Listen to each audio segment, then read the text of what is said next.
Let's grumble.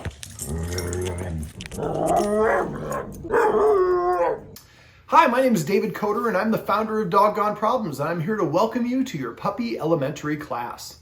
Now, I'm a dog behaviorist. I fixed about 4,000 dogs in only one visit because I show people what they did to screw up their dog in the first place, then how to fix it. The purpose of our puppy class is to help you skip the first part of that sentence. Now, I started these classes basically when I got my most recent puppy, Quest. I took him to all the puppy classes around town, and I was so disappointed in what I found, I thought I could do better. They had large breed dogs with small breed dogs. They had too big of classes, and a lot of them were using force and punishment-based methods.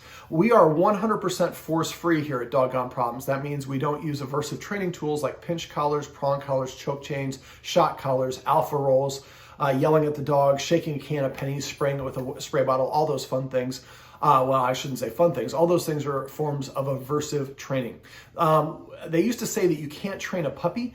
That was not an accurate statement. You can't train a puppy using aversive training methods because puppies go through a lot of fear periods. If you punish a dog during a fear period, you can create a long-lasting behavior issue that's going to probably stay with them for the rest of their life. If you are using any of those tools, we would recommend that you stop them. You are more than welcome to talk to your instructor at any point, and then we're happy to explain the reasons why.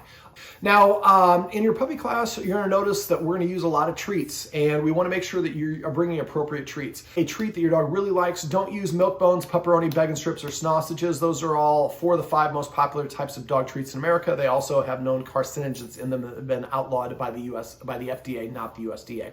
So we find that chicken liver treats work really well, but a meat-based treat, and you're probably going to need a higher value treat than you'll get away with at home, because at home you don't have 4 to 6 other cute puppies available to play with.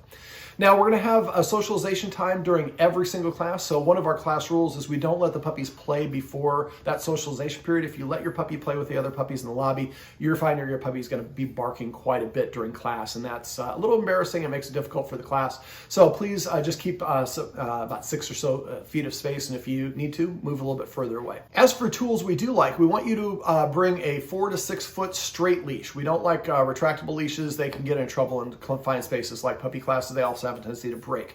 We also want your puppy to always be wearing a collar, even if you are wearing a harness. We don't let them wear harnesses during playtime, and so we need a collar sometimes to help scoop them up.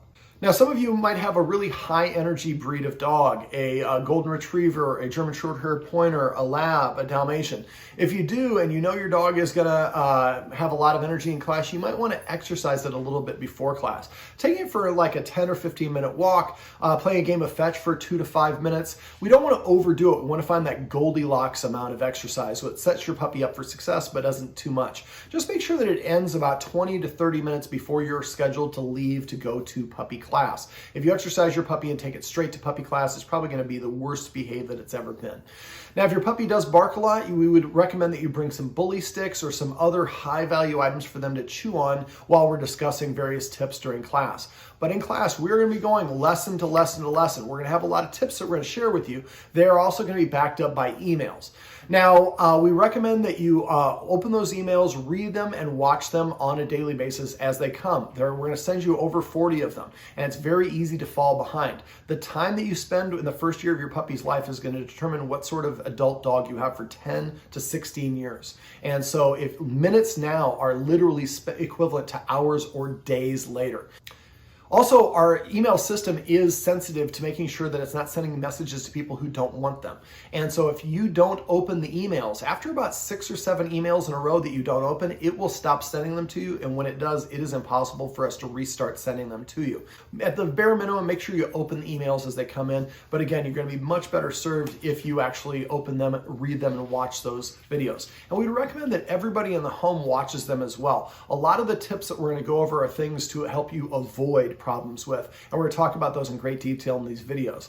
Not everybody can always come to puppy class, and the nice thing is you can actually sit together as a family or with your partner, whoever it is, and watch that video. Also, you can go back and watch that video later on if you forget, need to refresh your memory. Now, socialization is one of the most important things that you can do for your puppy.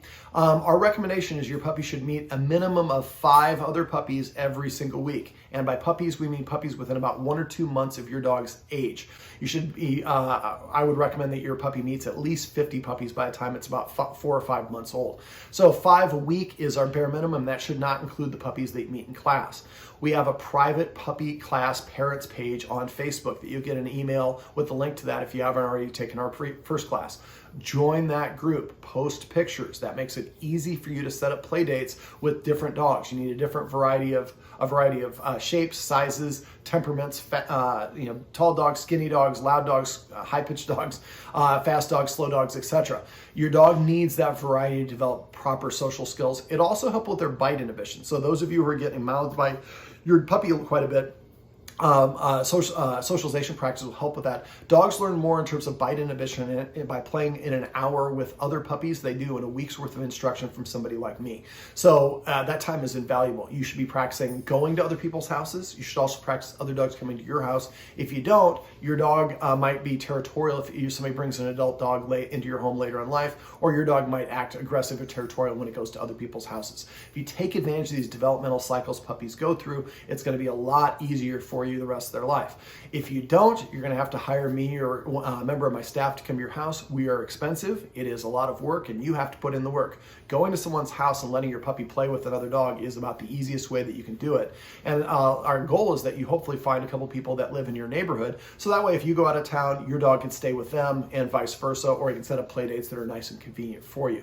Socialization truly is a silver bullet, so please make sure minimum 5 other puppies a week, and the same puppy over and over does not count.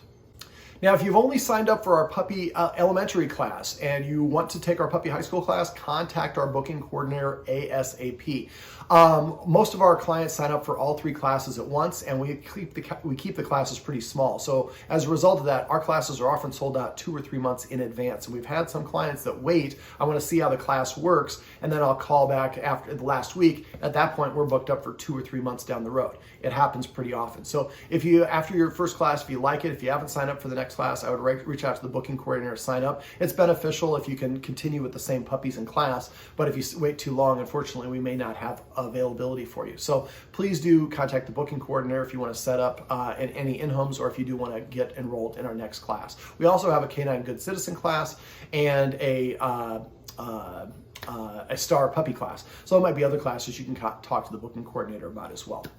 All right, well, I hope that you enjoyed this brief little introduction. Like I said, we're going to send a lot of videos to you. Please watch them as they come through. Ask your instructor for questions. If you have any, if you need help or have any questions, we're here with you.